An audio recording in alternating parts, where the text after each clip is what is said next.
అంటే ఇప్పుడు దొంగతనం చేసి ఇంట్లోకి వెళ్ళినప్పుడు తాళాలు మిత్తెల కింద ఉంటాయా? మెత్తల కింద ఏం సామాన్ ఉండదు సార్. ఏదైనా సెల్ఫ్లలో ఏదైనా బట్టల కింద ఇది కిచెన్లో కానీ అక్కడికే పెడుతురు. ఒక ఉప్పు డబ్బులు అక్కడికే పెడతారు. తాళాలు బీరువా కింద ఇక్కడ కింద ఉంటుంది, అక్కడ సైడ్లో పెడతారు. ఉదయం చూసుకోకుండా ఉదయం పడుకొని రాత్రులు తాళాలు వేసిన దొంగతనం చేసుకొచ్చి ఆ సొత్తులు మార్వాడికి ఇచ్చేవాడు. అలాగే సికింద్రాబాద్, ఉప్పల్, అంబర్పేట చేస్తాను. రామంతపూర్. అప్పుడు నీకు పెళ్ళయిందా? కాలేకున్నప్పుడు సార్. పెళ్ళి కాదు. పెళ్ళి ఎప్పుడైంది? పెళ్ళి 2011 లేదు సార్. 2011. ఎవరు నీకు ప్రేమించి పెళ్లి చేసుకున్నావా లేదా పెద్ద అరేంజ్ మ్యారేజ్ సార్. వీళ్ళ చుట్టాల ఇంట్లో నేను ఉండి అక్కడ ఉండి దొంగతనం చేస్తుంటే వాళ్ళకి ఇట్లా ఇస్తుంది డబ్బులు. అట్లా ఒక పిల్లని చేసుకోవాలంటే వీళ్ళ అమ్మ వచ్చి అడిగింది. అడిగితే దొంగనికి ఎవరికి ఇస్తారని చెప్పి చేసుకున్నా, ఒప్పుకున్నా. అట్లా మా ఇంట్లో తెలియదు సార్. వీళ్ళ అమ్మ వచ్చి. ఎలా జరిగింది అంటే మా అత్త వచ్చింది సార్. వచ్చి మా అమ్మకు అన్నది, ఎట్లా నీ బిడ్డ ఉందిగా పెద్ద బిడ్డకి ఇచ్చి ఎట్లా మీ ఆయన తాగుతూ ఉంటాడు, నీకు చేయడం నీకు చేత కదంటే ఈయన తీసుకొని ఆమె వచ్చింది. సరే ఇచ్చి చేస్తా అని చేసింది. మా అమ్మకు అన్నీ తెలుసు సార్, తెలిసి వేసి ఇచ్చింది నాకు. అంటే దొంగని తెలుసు? మా అమ్మకు తెలుసు. నీకు తెలియదు? నాకు తెలియదు. మీకు చెప్పలేదు? చెప్పలేదు. నేను వద్దు, ఇంత తెలియదు, చిన్న వయసు సార్, 13 సంవత్సరాలు ఉండేను అంతే. అయితే ఇంకా పొడుగు 7th చదువుతుండే సార్. పొడుగున్నందుకు అందరు ఇంత వెళ్ళి ఇంకా నీ బిడ్డ పెళ్ళి చేయలేవా అని చేసి వచ్చింది. నాకు ఇష్టమే లేదు సార్ అప్పుడు పెళ్ళి అనేది. ఆమె ఎంత ఆమెనే చేసి ఇచ్చింది. అంటే ఈ దొంగ విషయం నీకు తెలియదు కానీ మా అమ్మకు తెలుసు. పెళ్ళి అయిన తర్వాత ఆమెనే చెప్పింది, 3 దొంగనే వేసి ఇచ్చిన, అది కావాలని వేసి ఇచ్చింది మా ఇంట్లో. ఎందుకు? మా ఇంట్లో నేను నచ్చాను, ఇప్పటికీ నచ్చాను. మీ అమ్మగారికి కూడా? ఎందువల్ల? ఆమె అస్సలు పడనే అసలు ఏం పని చేయ అది అని ఇంకా ఆమెకు నచ్చాక ఇంకా చేసి ఇచ్చింది. దొంగతనం చేస్తున్నప్పుడు వీళ్ళ ఇంట్లో ఉండేవాడు? వీళ్ళ అత్త వాళ్ళ ఇంట్లో, వీళ్ళ మేనమామ ఉంటారు కదా, వాళ్ళ ఇంట్లో ఉండు అమ్మ ఉప్పల్లో అక్కడ. అంటే దొంగతనం చేసే వస్తు వీళ్ళు కూడా ఇచ్చేవాడు? ఎందుకు? వాళ్ళ ఇంట్లో ఉండే కాబట్టి ఇస్తుంటే, ఖర్చు పెడుతుంటే పైసలు. అవి ఏం ఇచ్చేవాడు? పైసలు వాళ్ళే బంగారం గిరిపెట్టి ఇస్తారు ఏదైనా షాపులలో. అవి డబ్బులు వాళ్ళకి ఇస్తుంటాయి అంతే. మరి పెళ్ళైన తర్వాత దొంగతనంకి వెళ్తున్నప్పుడు ఎప్పుడు తెలిసింది దొంగ అనే విషయం? అంటే పెళ్ళైన తర్వాత పాప పుట్టిన తర్వాత తెలుసు సార్. అంతకుముంచి నేను పట్టించుకోతుండే. ఏం పని చేసేవాడు? ట్రావెల్స్లో పనిచేసేవాడు అని చెప్పేవాడు. సరే అని నైట్ 9 గంటలకు వెళ్ళేటోడు, 4-5 గంటలకు వచ్చేటోడు. 2-3 సార్లు ఒకసారి 20,000 ఇచ్చిండు, ఒకసారి 10,000 ఇచ్చిండు. ఇట్లా నీకు ఎందుకు ఇన్ని కనుమొస్తా అంటే అడ్వాన్స్ అడిగినా అది అడిగినా అని వచ్చి చెప్పేటోడు.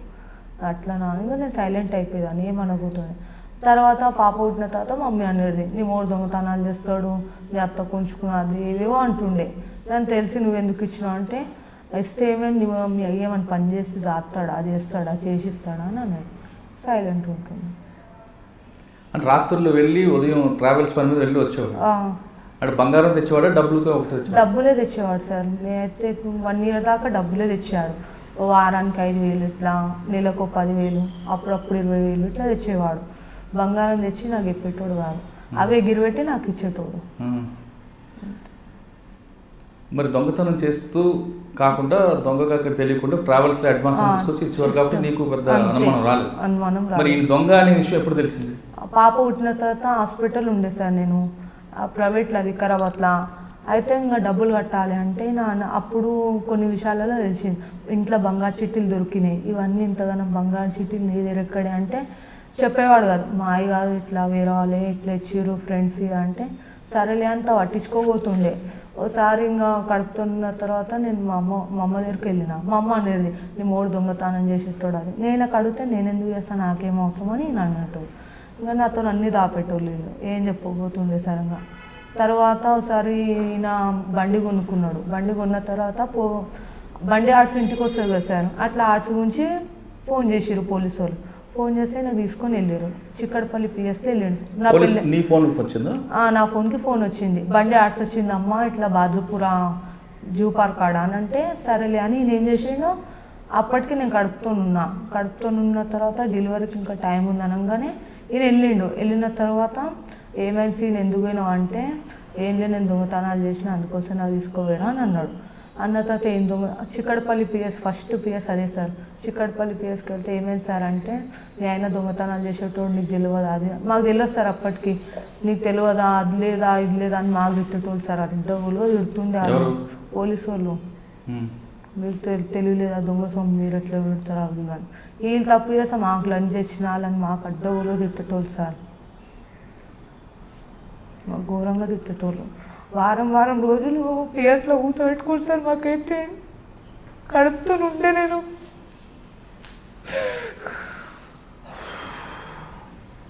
మస్తు మాటలు అంటారు సార్. మాకైతే చేసింది నేను కానీ మాకు తిట్టేటోళ్ళు సార్. ఘోరంగా తిట్టేటోళ్ళు.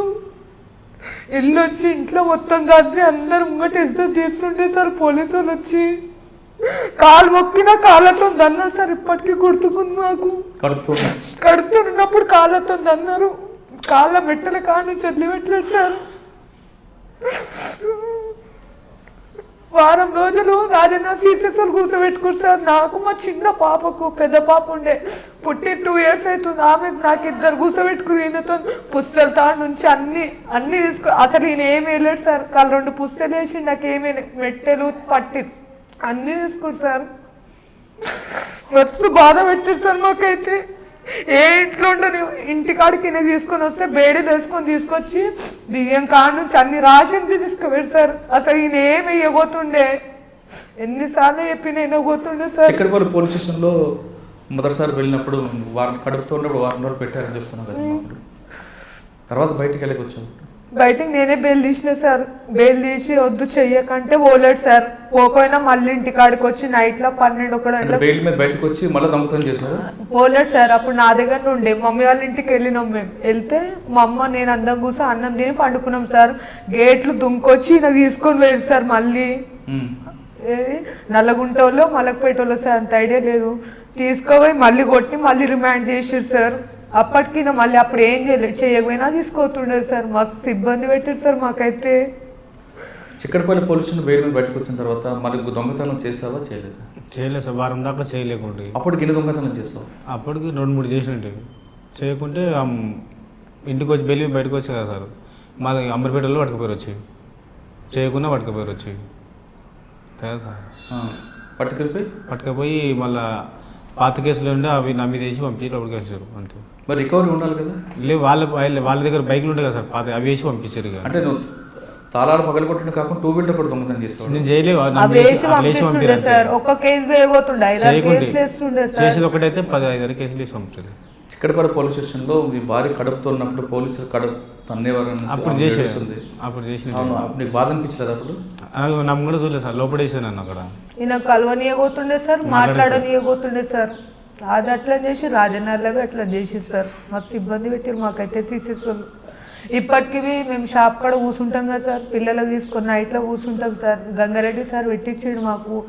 ఆయన మాకు మంచి హెల్ప్ చేసిండు సార్. కానీ వేరే వాళ్ళే మాకు తిడుతూ ఇప్పటికీ అంటారు మళ్ళీ కేసులు వేస్తాం అవి వేస్తాం అని బెదిరిస్తూ ఉంటారు సార్. మాకైతే